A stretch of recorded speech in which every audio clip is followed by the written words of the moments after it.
Hola, te saluda Javier Huancawari Moya, abogado laboralista, y el día de hoy quiero compartir con ustedes la definición de despido fraudulento.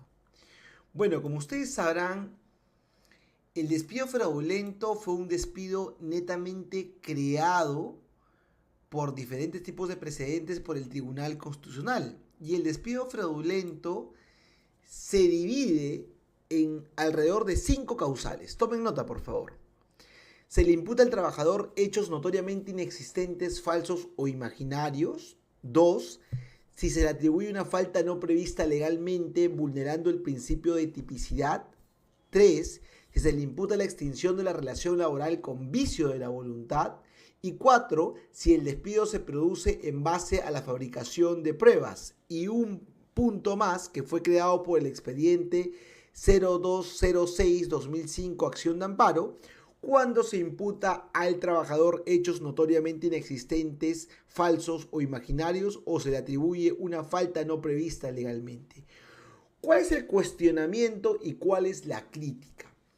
Al día de hoy, muchos abogados, inclusive he visto redacciones en páginas web, inclusive esto me pasó en una sala laboral donde el magistrado me había señalado que en el despido fraudulento no se podía aplicar el criterio de la razonabilidad o el principio de la razonabilidad y tampoco de la proporcionalidad.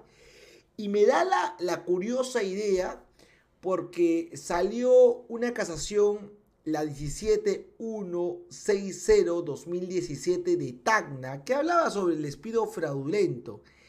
Y esa misma casación señalaba, poderosamente nos llamó la atención, y esa misma casación en el fundamento número 15 da la idea de que no se debe aplicar la proporcionalidad en el despido fraudulento. Lo leo literalmente, ¿no?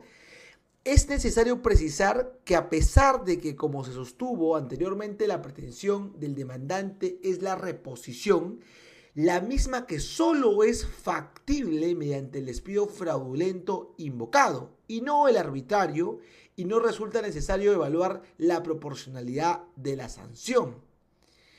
Eso de repente, una persona que pueda leer solamente el 15 podría decir de manera eventual que no se puede aplicar la proporcionalidad en el despido fraudulento.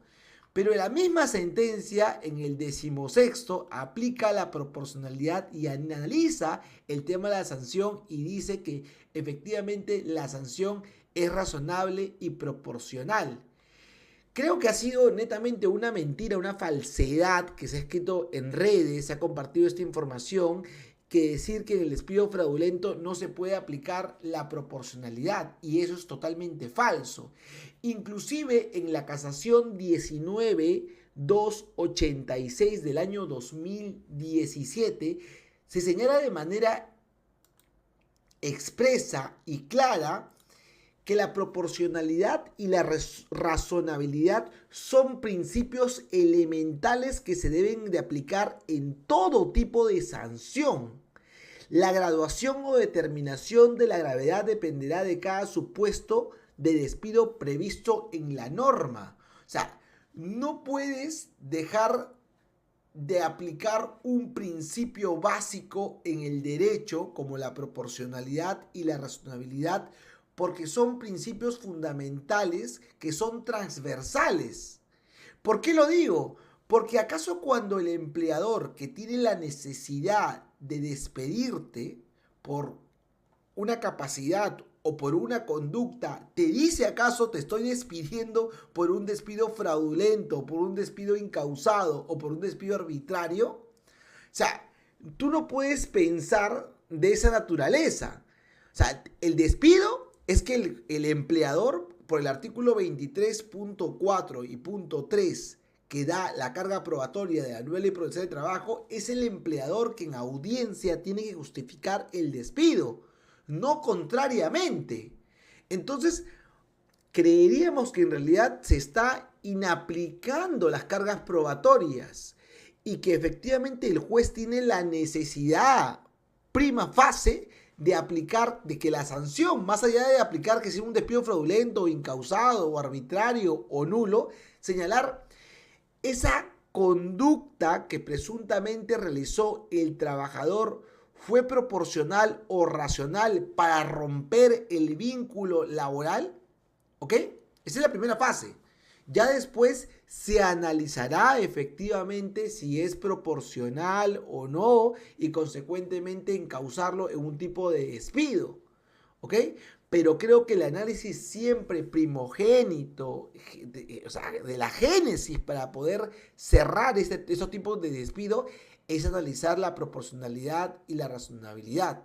¿O acaso el empleador cuando te despide de esta manera, voy a despedirlo fraudulentamente para que no utilice ni la proporcionalidad ni la razonabilidad, porque la sentencia 17160 de 2017 de Tacna ha dicho que ahí no se aplica la proporcionalidad? Eso es totalmente falso.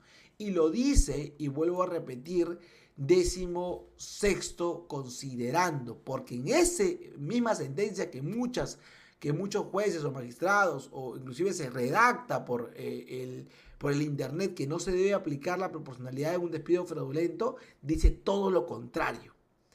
Entonces solicitaría o hagamos una reflexión o si gusta un debate sobre este punto. Por lo tanto, el despido fraudulento sí es factible aplicar la proporcionalidad y la razonabilidad. Y más allá de eso, en el despido fraudulento muchas veces existe no un razonamiento válido por a veces algunos magistrados, jueces, lo digo con mucho respeto, porque señalan muchas veces como el hecho existe, ya no es un despido fraudulento, ¿no? Lo que se cuestiona aquí en el despido fraudulento y en cualquier tipo de despidos es la conclusión. La conclusión es el despido y la suma de hechos hacen la conclusión. Escuchaba una vez en un cuestionamiento, decía, doctor, pero el hecho existe, pero yo no estoy cuestionando el hecho, estoy cuestionando la finalidad. Y le rebatí con un argumento y le dije, señor magistrado, usted cuando revoca una sentencia no elimina hechos, sino lo que está haciendo cuando revoca la sentencia es le cambia de sentido, ¿ok? Y cuando usted cambia un sentido, efectivamente invierte el medio probatorio que se ha interpretado por el primer juzgado de distinta manera. No dice que el medio probatorio es falso, sino que lo que dice es que la conclusión ha cambiado y cuando la conclusión cambia, efectivamente, ahí se puede analizar determinadamente los hechos anteriores que se han analizado en una primera instancia. Entonces, creemos que aquí inclusive hay un error por parte de un silogismo, ¿no? Suma de hechos hacen una conclusión. La conclusión va a ser verdadera o va a ser falsa de acuerdo a la interpretación y al sentido de cada hecho que se le pueda dar para poder tener una conclusión válida, falsa o verdadera. Somos Estudio Jurídico Huancavelic y era necesario hacer este tipo de intervención para que podamos reflexionar sobre el despido fraudulento. Muchísimas gracias.